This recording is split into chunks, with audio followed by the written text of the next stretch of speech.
এটা হলো গোটা সেদ্ধ। সরস্বতী পুজোর পরের দিন এদেশীয় মানুষ আছেন যারা, তাদের এটা প্রচলিত একটা খাদ্য। এটার একটা যুক্তি লজিক্যাল দিক হলো, এটা নানা রকম সিজনাল জিনিস, আলু সেদ্ধ থেকে আস্ত মুগ ডাল, তারপরে শীষ পালং এবং আদার্স বেগুন বা যা কিছুই দেওয়া হোক না কেন, এটা সব কিছুই আস্তর উপরে রান্না হয় এবং আগের দিন হয়। তার কারণটা হলো পরের দিন রিচ খেতে খেতে হয়তো মানুষের পেটে গরম হতে পারে বা অন্য কিছু হতে পারে, সেই হিসেবে এটা করা হয় সিজনাল চেঞ্জের কথা ভেবে। আর বাঙালদের হচ্ছে জাস্ট উল্টো।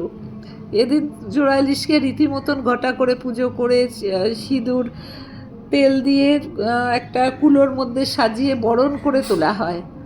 ওটার যুক্তিটা ঠিক জানি না, তবে এইটার আমার এটাই মনে হয়।